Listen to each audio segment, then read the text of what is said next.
Salut, c'est David, bienvenue sur ma chaîne. Aujourd'hui, une fois n'est pas coutume, on va parler d'autonomie, dans le sens où j'aimerais définir ce qui pour moi est l'autonomie, et vous verrez pourquoi même plus tard j'appelle les autonomies. Cette vidéo est un préambule d'une dizaine de vidéos environ que je ferai dans les semaines qui vont venir, qui parleront des différents piliers de l'autonomie. L'eau, l'électricité, enfin l'énergie plutôt, la nourriture, etc. Et donc cette vidéo est un préambule puisque je vois rarement évoquer dans d'autres vidéos qui parlent d'autonomie ce qui est réellement, pour la plupart des gens qui diffusent, l'autonomie. Puisque j'en vois qui parlent d'autonomie à l'échelle individuelle, très bien, il faut, à l'échelle d'une communauté, à l'échelle d'une collectivité, ce qui n'est pas pareil, et enfin à l'échelle régionale, voire même notre cher président parlait d'autonomie et de résilience à l'échelle nationale.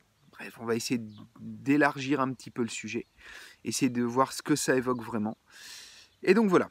Alors, pour commencer, on va parler de l'autonomie à l'échelle individuelle, puisque, comme je disais, pour moi, il n'y a pas une, mais des autonomies, et la première à acquérir, c'est l'autonomie à l'échelle individuelle. Ce que j'appelle autonomie, quand on parle d'échelle individuelle, c'est un petit peu léger, puisque je pense sincèrement qu'il est impossible d'être autonome tout seul. Demain, vous vous blessez ou vous êtes en incapacité de faire quoi que ce soit, ou vous êtes malade tout simplement dans une période où il y aurait besoin de beaucoup bosser, votre autonomie, elle fout le camp. Notamment, on le voit récemment avec le coronavirus, hein, j'ai entendu 2-3 personnes en parler et qui eux-mêmes l'avaient eu. Je pense notamment à Tatiana Ventos, que j'apprécie beaucoup.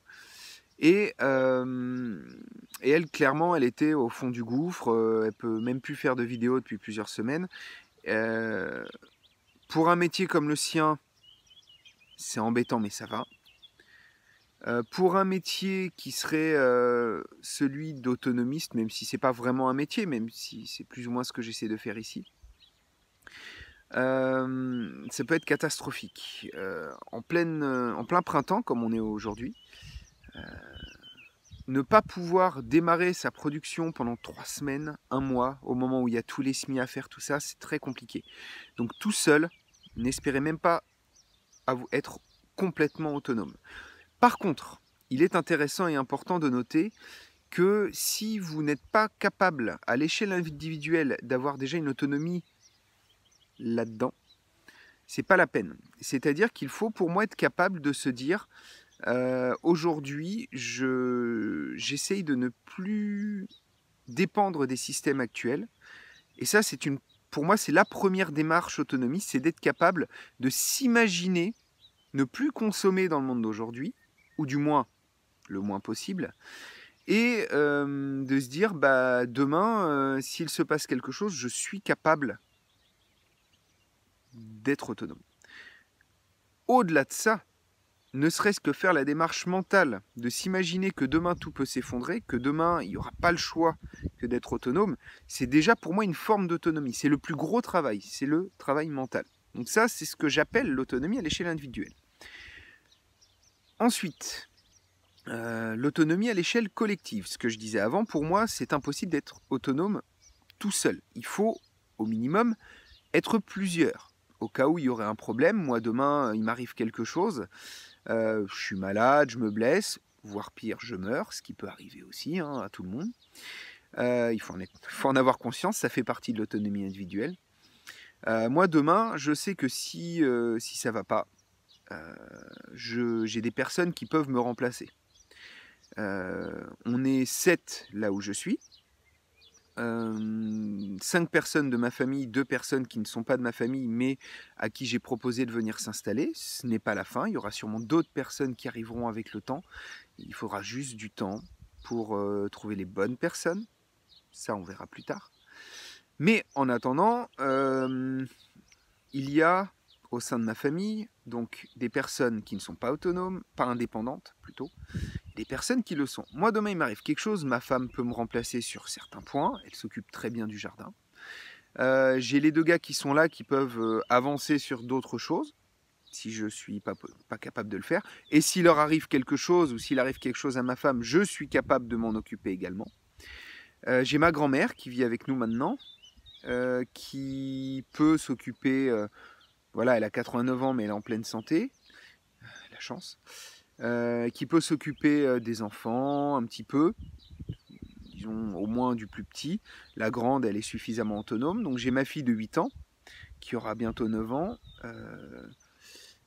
et qui, elle, niveau autonomie, en est encore très très loin, mais qui commence à se débrouiller, qui a son petit jardin, on lui apprend, et disons qu'elle arrive à se débrouiller toute seule. Et on a le petit, forcément, lui qui a 10 mois, donc totalement dépendant.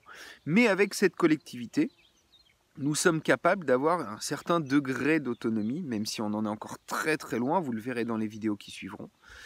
Bref, tout ça pour dire que le minimum, c'est à l'échelle collective de pouvoir démarrer une certaine forme d'autonomie. Tout seul, j'ai 4 hectares 3, c'est impossible. Et tout seul, je ne pourrais pas. Même moralement, c'est pas possible. On a besoin d'avoir du monde autour de nous. Donc voilà, ça c'est une deuxième échelle. Gabriel, stop, demi-tour. Donc voilà, quand je dis qu'elle est autonome, elle a quand même besoin qu'on s'occupe d'elle un minimum. Ensuite, une fois que cette échelle collective peut commencer à entrevoir une approche autonome, pas une autonomie, une approche autonome. Pour l'instant, comme je disais, nous ne sommes pas du tout autonomes, nous en sommes très loin. Il y a certains points qui sont déjà bien avancés, d'autres pas du tout. Donc quand on commence à entrevoir une possibilité d'autonomie en collectivité, il faut s'y accrocher. Et une fois qu'on arrive à être autonome à cette échelle, on peut essayer de passer au palier suivant. Donc maintenant, je vais évoquer l'autonomie non plus collective, mais communautaire. Donc l'autonomie communautaire, donc c'est au sein de la commune, comme son nom le sous-entend.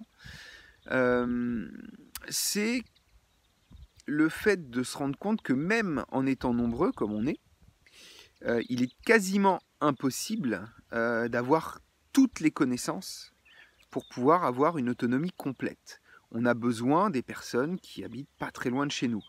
Quand je dis communautaire, donc c'est à l'échelle de la commune, ça peut aussi être à l'échelle du quartier, pour ceux qui sont en ville. Ça peut être juste le voisinage, si vous êtes vraiment très isolé. Moi, c'est pas mon cas. Je suis à peine 1 kilomètre de la commune. Et ça peut être tout votre réseau communautaire, donc tout votre réseau de personnes qui sont accessibles. Alors pour ma part, moi je me limite à accessible en vélo. Si je ne suis pas prêt à faire une demi-heure en vélo pour aller voir quelqu'un, c'est que il ne fait pas partie de ma communauté.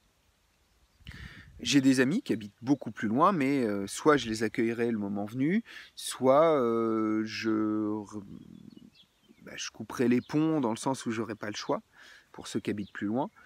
En attendant, il se trouve que à l'échelle de ma communauté, donc ma commune et les proches, je suis en train de commencer à développer l'autonomie, mais pour pouvoir bien la développer, il faut déjà être autonome à l'échelle individuelle, à l'échelle collective, et ensuite on peut entrevoir l'échelle communautaire. Cependant, ça ne veut pas dire qu'il ne faut pas entamer des démarches d'autonomie communautaire, c'est juste que ça prend énormément de temps. À part pour les proches, les amis, voilà, ou l'entraide, ça c'est faisable très facilement, très rapidement. Il faut juste aller vers les autres, chose que malheureusement dans notre société on ne fait pas suffisamment. Moi j'ai de la chance, j'ai des personnes suffisamment proches chez qui je peux aller, qui peuvent me filer un coup de main, je leur file un coup de main, je leur file des œufs, ils me filent des trucs, je leur file des légumes, etc. Donc voilà, donc là j'ai vraiment essayé de brasser ce qui était pour moi l'échelle communautaire. Ensuite, le dernier palier, ce serait l'échelle régionale. Alors l'échelle régionale, pour ça, il faut déjà que votre commune soit, on va dire, en partie autonome. Chose qui, pour moi, aujourd'hui, n'est pas possible. Comme je disais avant, déjà travailler votre réseau. À l'échelle de la commune, je l'ai évoqué très peu, tout simplement parce que je suis au début de ces démarches-là. Il faut savoir qu'il y a des communes qui le font. Moi, j'en suis très loin. Je le démarre, j'essaie d'y prendre un petit peu de temps, mais c'est compliqué si je ne peux pas faire valeur d'exemple à mon échelle. Donc voilà. Donc, l'échelle régionale, c'est vraiment quelque chose de très avancé et je pense que c'est quelque chose qui n'arrivera pas avant un effondrement de la société puisque l'organisation telle qu'elle est aujourd'hui de l'administration fait que même si au mieux vous arrivez à travailler sur l'échelle communale, voire intercommunale, pour votre autonomie, hein, ça existe, il y a des communautés de communes aujourd'hui qui rassemblent des petites communes. Certaines communes sont très proches, on peut envisager de travailler l'autonomie avec elles, mais déjà, si vous y arrivez dans votre commune et faire valeur d'exemple, ce serait pas mal.